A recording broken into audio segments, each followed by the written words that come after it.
नमः ॐ विष्णुपादाय कृष्णप्रेष्ठाय भूतले श्रीमदे भक्तिवेदान्त स्वामिन् इति नामिने। नमस्ते सारस्वते देवे गौरवाणी प्रचारिणे निर्विशेषशून्यवादी पाश्चात्यदेशतारिणे। जय श्रीकृष्ण चैतन्य प्रभु नित्यानन्द श्री अद्वैत गदाधर श्रीवासादि गौरभक्तवृन्द। हरे कृष्ण कृष्ण कृष्ण हरे हरे, हरे राम राम राम हरे हरे। हरे कृष्ण कृष्ण कृष्ण हरे हरे, हरे राम राम राम हरे हरे। हरे कृष्ण कृष्ण कृष्ण हरे हरे, हरे राम राम हरे हरे. പരമദിവ്യോത്തമ പുരുഷനായ ശ്രീകൃഷ്ണ ഭഗവാന്റെ കഥകളാണ് ശ്രീകൃഷ്ണ എന്ന പുസ്തകത്തിലൂടെ പറയുന്നത്. ഓം നമോ ഭഗവതേ വാസുദേവായ, ഓം നമോ ഭഗവതേ വാസുദേവായ, ഓം നമോ ഭഗവതേ വാസുദേവായ. നാരായണം നമസ്കൃത്യ നരം ചൈവ നരോത്തമം ദേവീം സരസ്വതീം വ്യാസം തതോ ജയമുദീരയേത്. നഷ്ടപ്രായേഷു ഭദ്രേഷു നിത്യം ഭാഗവത സേവയാ ഭഗവത്യുത്തമശ്ലോകേ ഭക്തിർഭവതി നഷ്ടികി. അധ്യായം 47. കൃഷ്ണൻ ഭക്തജനങ്ങൾക്കു സന്തോഷമരുളുന്നു. Page number 441. ഉദ്ധവരുടെ വൃന്ദാവന യാത്രയെക്കുറിച്ചും തൻ്റെ മാതാപിതാക്കൾ, ഗോപിമാർ, ഗോപകുമാരന്മാർ എന്നിവരെക്കുറിച്ചുമുള്ള ഉദ്ധവരുടെ വിവരണങ്ങൾ കൃഷ്ണൻ ദിവസങ്ങളോളം ശ്രദ്ധിച്ചു കേട്ടു.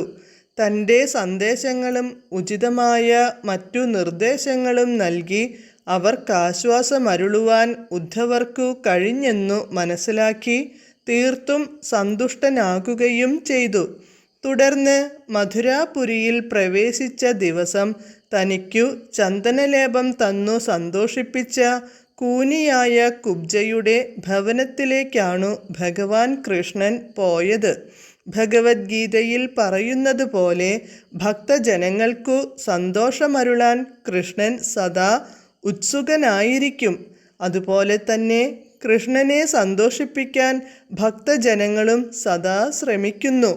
ഭക്തജനങ്ങൾ ഹൃദയത്തിൽ സദാ കൃഷ്ണനെ ധ്യാനിക്കുന്നത് പോലെ കൃഷ്ണൻ്റെ ഹൃദയത്തിൽ എപ്പോഴും ഭക്തജനങ്ങളെക്കുറിച്ചുള്ള ചിന്തയും ഉണ്ടായിരിക്കും.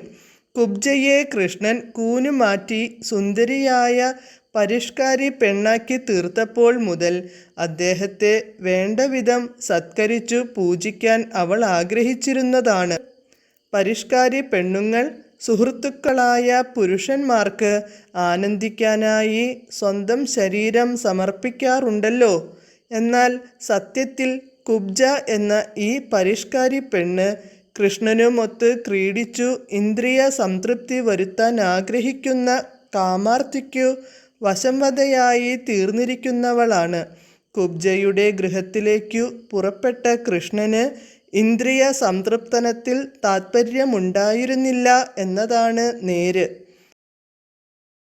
ചന്ദനലേപം നൽകിയതോടെ കുബ്ജ അദ്ദേഹത്തിനു ഇന്ദ്രിയ സംതൃപ്തി നൽകിക്കഴിഞ്ഞു. അവളുടെ ഇന്ദ്രിയ സംതൃപ്തനത്തിനെന്ന വ്യാജേന അദ്ദേഹം അവളുടെ ഗൃഹത്തിൽ പോകുകയാണുണ്ടായത്. അതു വാസ്തവത്തിൽ ഇന്ദ്രിയ സംതൃപ്തനത്തിനു വേണ്ടിയായിരുന്നില്ല, മറിച്ചു അവളെ ഒരു നിർമ്മല ഭക്തയാക്കി തീർക്കാനായിരുന്നു. ആയിരക്കണക്കിന് ഐശ്വര്യ ദേവതകൾ സദാ അദ്ദേഹത്തെ സേവിക്കുന്നുണ്ട്. അപ്പോൾ പിന്നെ തൻ്റെ ഭോഗാനുഭവങ്ങൾക്കായി ഒരു പരിഷ്കാരി പെണ്ണിൻ്റെ അടുക്കൽ പോകേണ്ടയാവശ്യം അദ്ദേഹത്തിനില്ല. എല്ലാവരോടും എപ്പോഴും കാരുണ്യമുള്ളവനാകയാൽ അങ്ങോട്ടു പോകാൻ അദ്ദേഹം തീരുമാനിച്ചു എന്നേയുള്ളൂ.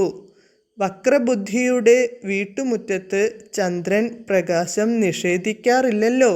അതുപോലെ കൃഷ്ണൻ്റെ സർവാതിശായിയായ കാരുണ്യം ആർക്കും നിഷേധിക്കാറില്ല.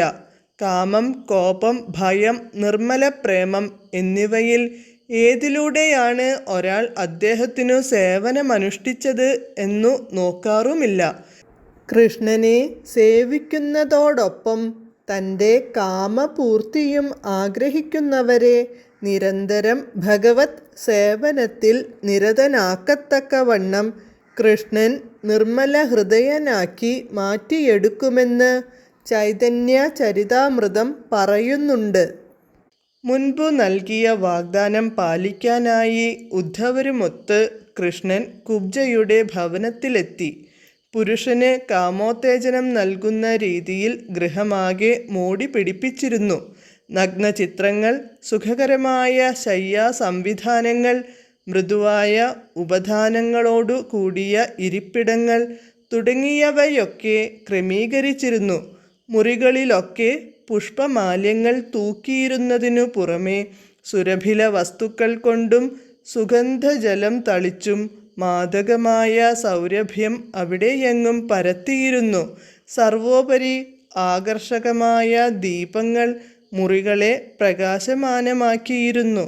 തനിക്കു തന്നിരുന്ന വാക്കു പാലിക്കാനായി കൃഷ്ണൻ ഗൃഹത്തിലെത്തിയിരിക്കുന്നതു കണ്ട കുബ്ജ അദ്ദേഹത്തെ സ്വീകരിക്കാനായി കസേരയിൽ നിന്നെഴുന്നേറ്റു. തികഞ്ഞ ആദരവോടും ബഹുമാനത്തോടും കൂടി തോഴിമാരോടൊത്ത് അവൾ കൃഷ്ണനോട് സംഭാഷണം തുടങ്ങി. ശ്രേഷ്ഠമായ ഒരു പീഠത്തിൽ അദ്ദേഹത്തെ ഉപവിഷ്ടനാക്കി തൻ്റെ സ്ഥിതിക്കനുഗുണമായ നിലയിൽ കൃഷ്ണനെ പൂജിച്ചു. അതേ രീതിയിൽ തന്നെ അവൾ തോഴിമാരുമൊത്ത് ഉദ്ധവരെയും സ്വീകരിച്ചു. പക്ഷേ അദ്ദേഹം കൃഷ്ണനു തുല്യനായിരുന്നില്ല. അതിനാൽ അദ്ദേഹം തറയിലാണ് ഉപവിഷ്ടനായത്. ഹരേ കൃഷ്ണ.